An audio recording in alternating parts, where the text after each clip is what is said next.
Welcome back to the Charismatic Voice and to My Choice Tuesday. For all of 2021, I have been looking forward to October 5th, which is the day that we will be at the Heilung concert at Red Rocks in Colorado. I feel like this is going to be one of the most extraordinary concerts ever, and that's because Heilung looks like they put on an amazing, transformative show. Just listening to their music makes me feel like I'm somewhere in old European history, witnessing like some battle preparation, or perhaps, maybe we're actually in Midgard. I don't know, but we're transported into another realm. That's for sure, just by listening. So I'm so looking forward to going to this in person. And in preparation for that, I've been saving a reaction to Alfadhirhaiti. This is all in Old Norse. So I hope I said that right. I don't know if I did or not, but I tried to. And this whole song is going to be in Old Norse, so I'm not sure I'm going to be able to give you a whole lot of insight on the lyrics, but I do have an English translation available. And I know that the overall idea about this song is essentially an ode to Odin. There's apparently going to be like ravens and wolves and warriors. And of course, I expect lots of extensive vocal technique. It's one of the things I love about Heilung is that they really dip their toes into all kinds of crazy old vocal technique, but also new and exploratory vocal technique. So I think this is going to be a ton of fun to listen to. Let's get to it.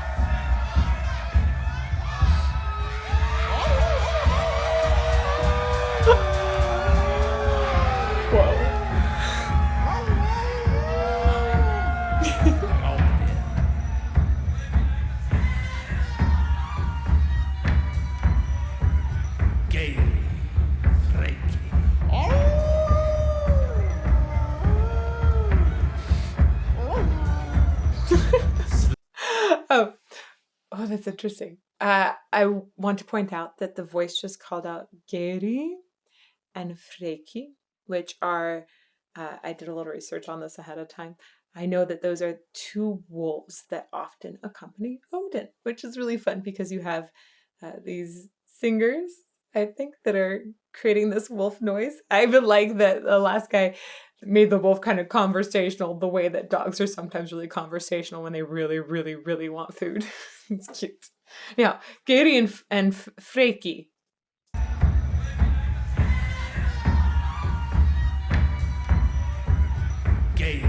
There we go. Geri, Freki. Oh, maybe the guy is playing Odin. Sleipnir.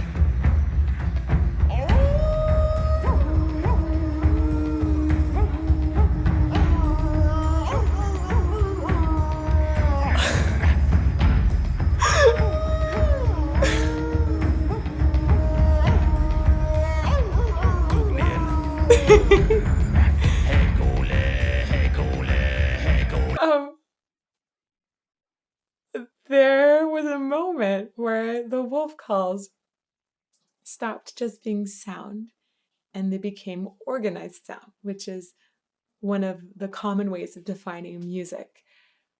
Essentially, the wolf call started to actually sink into the harmony that had been established in the piece and also into the rhythm. So those two things made it become music. And that was just brilliant. I loved it that the wolf became a song along with this. Let's see if we can go back and catch this specific moment. Geri. Oh, there's Geri and Freki.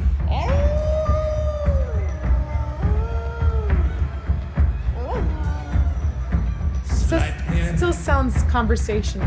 Not right there.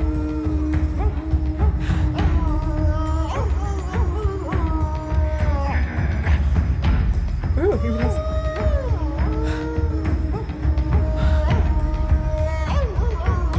Wow.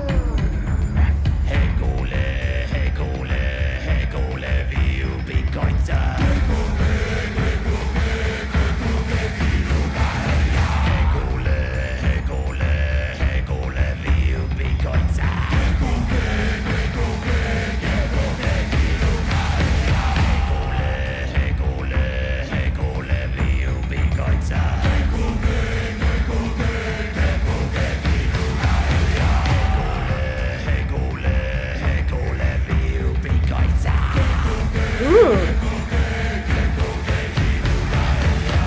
Oh, okay. So the person that is singing really low, I'm not sure if that's Kai or Uwe, Kai or Christopher.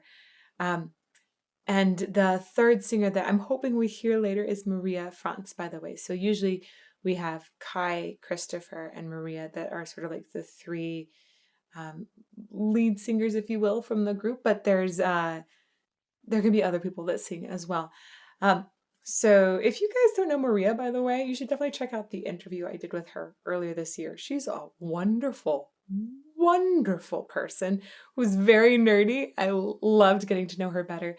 And we talked about some of her most mind-boggling vocal moments, those moments that made me just screech in delight inside. So anyhow, there's an interview with her on the channel from earlier in this year. Go check that out. Right now, these super low notes are being made with the low type of throat singing, which involves subharmonics. So essentially that means that the vocal folds are creating a pitch that's low-ish. You guys have probably heard me talk about this recently in other videos too, but just in case you haven't, the true vocal folds, they're lower and they're creating a pitch. They're going wacka, wacka, wacka. So maybe say they're creating a pitch at like a wacka, wacka, wacka, wacka, right? So boop, boop, boop, boop, or ba, ba, ba, ba, ba, ba, ba, wacka, wacka, wacka, wacka. The false folds above them, they're a different kind of tissue creation, and they don't function exactly like your true vocal folds do. They don't really make pitch in the same way, but they can come together exactly at half the speed of your true vocal folds, which is like, wow, how do you even coordinate that? You don't have many nerve endings in your larynx. How does that happen? I think it's just one of those almost miracles, right? So true vocal folds are going wacka, wacka, wacka, wacka, and false vocal folds are going exactly half as slow, which drops the pitch one octave. So they're going wacka, wacka, wacka, wacka. And these ones are going wacka, wacka, wacka, wacka. And those two in combination means that pitch goes super low and you get that kind of like gravelly, grainy sound that is often associated with Mongolian throat singing. So that's what you hear here in the main singer. Let's go back to right there. Subharmonics.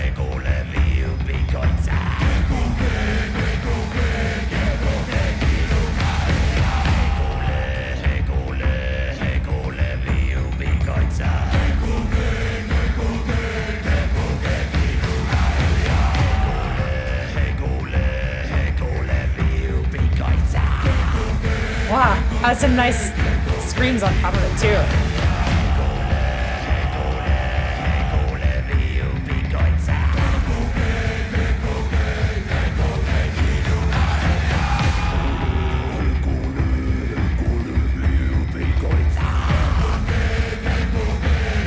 Okay, really interesting. Right here, the tone quality changes, and I can't see him up close, but my what I hear is essentially a warming of the voice. Often that's achieved by elongating the vocal tract. So my guess is he was singing with a little more teeth in the sound when he's having a little more gnarly sound, and then he might round it out like this. So honestly, sometimes we just say a rounder sound, and literally you can round your lips to help pull them forward and make that rounder vocal sound. Let's see if I can catch the specific moment when it suddenly sounded rounder and warmer. Right there. Right there. And then you hear ta at the end, and it's back to this sound like there's more teeth in it. So kind of an interesting contrast there. Just know that you can do that while doing subharmonics at the same time, because again, true folds functioning separately from false folds doing their halftime thing. And then this entire vocal tract is on top, and it can shape things and make things sound like a vowel and can make things sound really dark or really bright. It's kind of cool.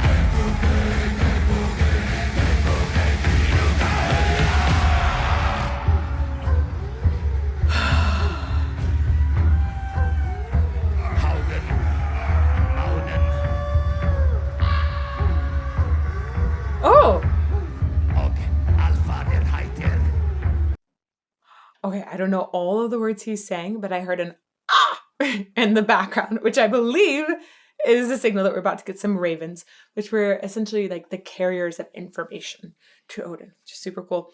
I gotta say, I love the mass of warriors they've brought up on stage. I just think it's so cool to have that kind of energy from different people that are all involved, all feeling that beat, all chanting together. There's some really interesting research about how just singing in a choir can affect your brain chemistry for the better. It can actually help you to release happy hormones. Singing does that in general, but even singing in a choir releases happy hormones and also hormones that engender trust. So it's really cool to see that kind of community thing happening in this environment, which looks already so amazing and immersive.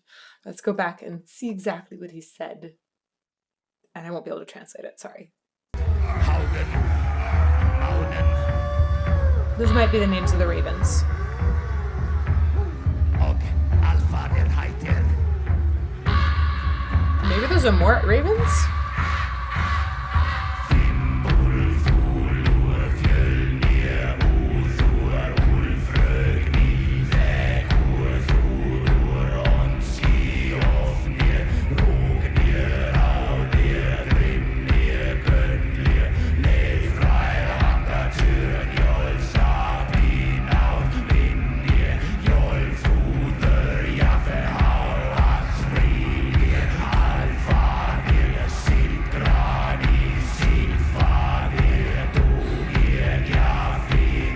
Oh, this is cool. I don't know what she's got there going, but it looks really enchanting.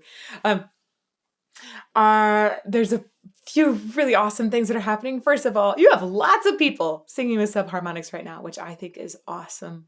Just really awesome. I'm excited to see more people using subharmonics these days, and I'm very curious how that's gonna possibly develop or even cross over into popular music. Is that going to be streamed on the radio in 10 years? I don't know. But that would be awesome if it did happen.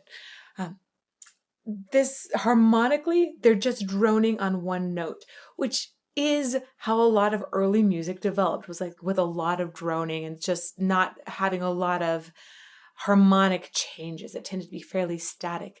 Just want to talk about the instruments. They are so committed to making instruments that truly would have been made during like the Bronze or Iron Age in Europe. So you see things that are handmade here.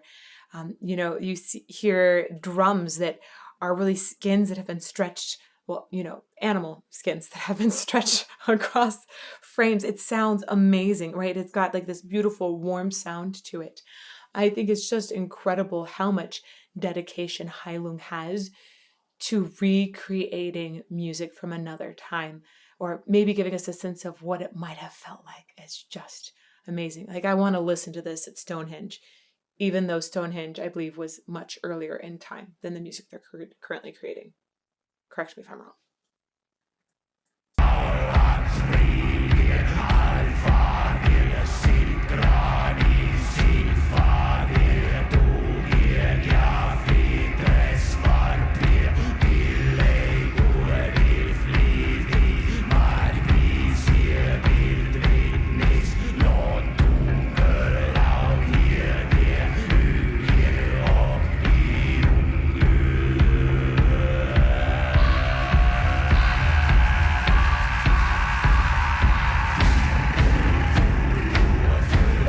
They have like a tongue trill in there too. Look at the way he shapes his mouth. That's a great example of how the mouth shaping can change like the color or the timbre of the sound. The way he opens it up and goes, wah. You can hear it shifts vowels, but also the brightness of it. It's cool.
Ooh, cool.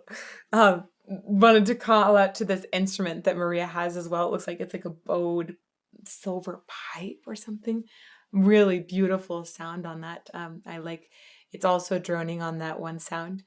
The overall feeling of the music definitely feels like it's pumping up and getting ready for battle, probably in honor of Odin. So I feel like I should be looking for my, big hammer that I probably would totally fail at using. I'd like throw it and be like, come back. And then it wouldn't come back. But anyhow, I like the feeling and the way it really does transport you into another time and realm. This is, you don't really see people doing this kind of thing today. I know there was one group that I saw at Bloodstock that had this folk music and subharmonics that was really, really amazing. They're called Cider Blut. But I feel like this is so rare to have this sort of atmosphere recreated, and it like you don't have to understand the words to feel like you need to go grab your hammer, right? It's so awesome. Ah!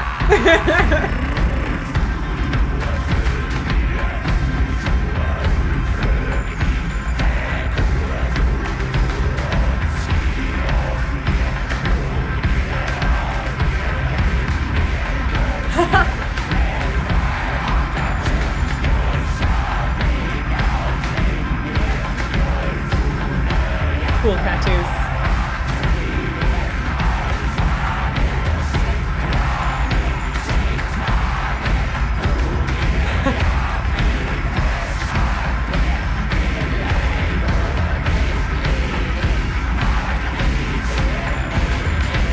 Feels like it's gonna burst.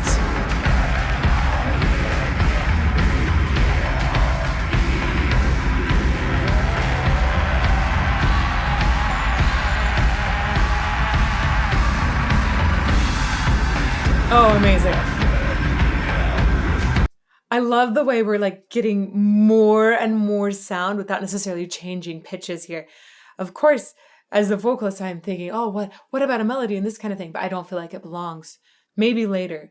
But at this moment, this build up on one note, it's building that anticipation, and you're getting more and more sounds as more instruments are added into it.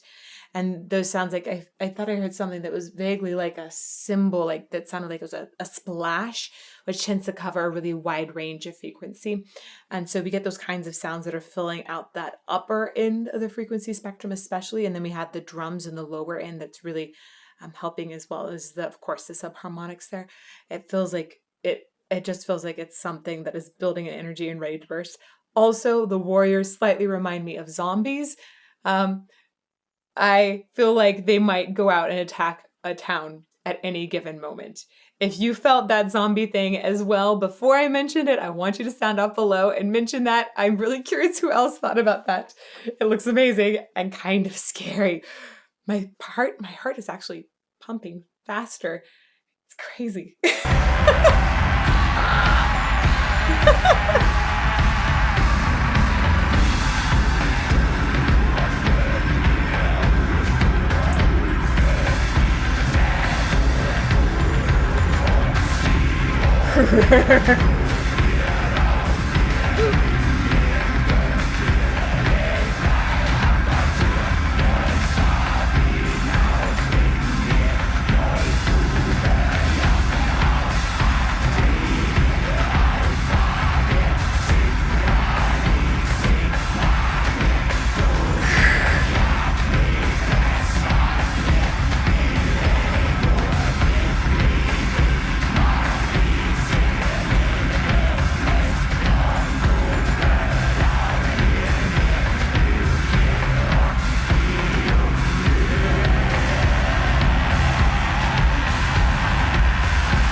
I did not know, first of all, that we'd have this song essentially mostly be all on one note.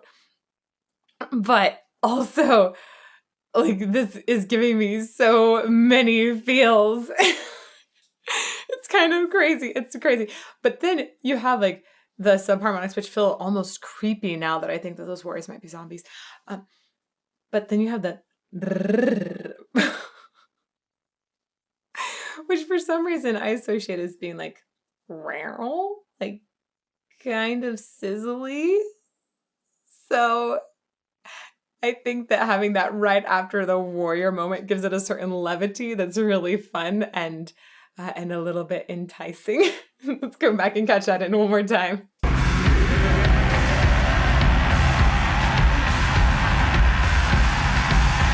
Oh my gosh, they're having such a good time.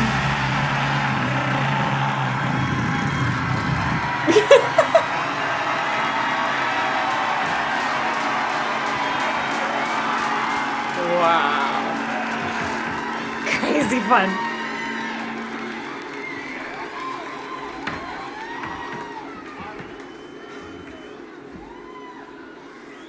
I can't get over the feels from that song. Right? It really got my blood pumping. And it made me giggle because I was almost uncomfortable with how much it was making my blood pump, almost like I was watching a horror film. Like it really got my adrenaline going. What a strange and awesome effect. I'm so excited to experience that live. I think this is just going to be one of the most awesome live concerts to get to go to. I'm so excited.